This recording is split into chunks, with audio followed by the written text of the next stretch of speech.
Italy में PM Modi का भव्य स्वागत, मेलोनी को दी गई मेलोडी ट्रॉफी की चर्चा, फ्रांस में होने वाले G7 सम्मेलन की तैयारियां और दूसरी तरफ ईरान अमेरिका तनाव ने एक बार फिर से बढ़ाई दुनिया की चिंता। ट्रंप के बड़े बयान, अमेरिका को मिल रहे अंतर्राष्ट्रीय झटके, युद्ध में भारी नुकसान और परमाणु हथियार पर नई चेतावनी ने ग्लोबल माहौल को बेहद संवेदनशील बना दिया है।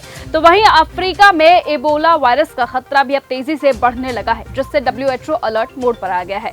बताएंगे आपको आज दुनिया की 10 बड़ी खबरें। नमस्कार, आप देख रहे हैं न्यूज गंगा और मैं हूं आपके साथ निशा भारद्वाज। इटली पहुंचे प्रधानमंत्री नरेंद्र मोदी। प्रधानमंत्री नरेंद्र मोदी मंगलवार शाम को अपने 5 देशों के दौरे के आखिरी और 5वें पड़ाव में इटली पहुंचे।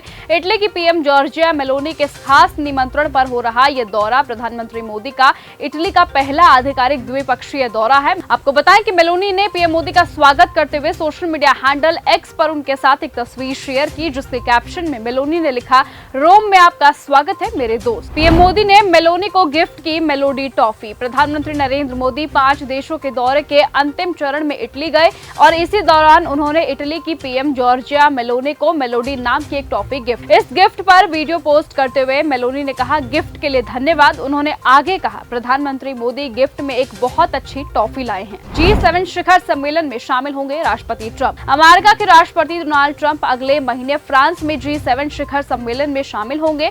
फ्रांस के राष्ट्रपति इमैनुअल मैक्रों ने प्रधानमंत्री नरेंद्र मोदी को भी G7 शिखर सम्मेलन के लिए आमंत्रित किया है, जो कि 15 से 17 जून तक फ्रांस के एविएशन लेस बैस में आयोजित होने वाला है। तेहरान के पास बहुत कम वक्त। ईरान और अमेरिका के बीच जारी सीज़फायर किसी भी वक्त एक बड़े युद्ध में बदल सकता है। मंगलवार को ट्रंप ने इसके लिए संकेत भी दिए थे।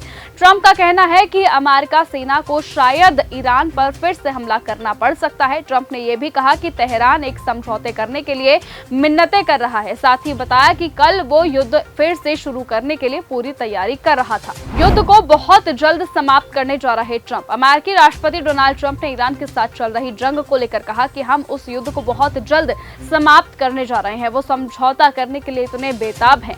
आप तेल की कीमतों में भारी गिरावट देखेंगे, वो नीचे गिरेगी। इतना अधिक तेल भंडार है कि कीमतें तेजी से गिरेंगी। युद्ध में फंसे अमेरिका को बड़ा झटका। ईरान के साथ जंग में फंसे अमेरिका को दुनिया के सबसे बड़े मुस्लिम देश इंडोनेशिया ने बड़ा झटका दिया।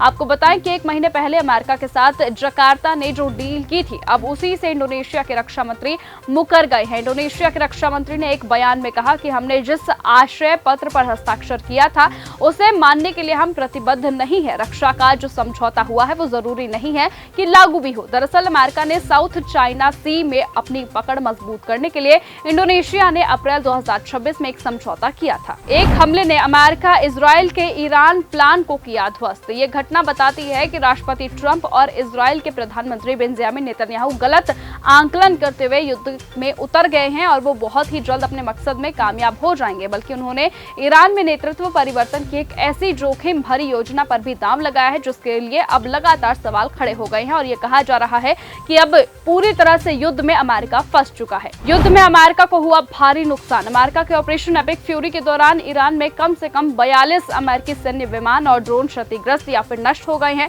CRS की रिपोर्ट के मुताबिक इनमें F-15E, F-35A जैसे लड़ाकू विमान, हेलीकॉप्टर और MQ-9 रिपर ड्रोन शामिल है। ईरान के परमाणु हथियारों पर अमेरिका की 2 टूक। अमेरिका के उपराष्ट्रपति JD वेंस ने कहा कि ईरान परमाणु हथियार न बनाने की अमेरिका की रेड लाइन को समझता है।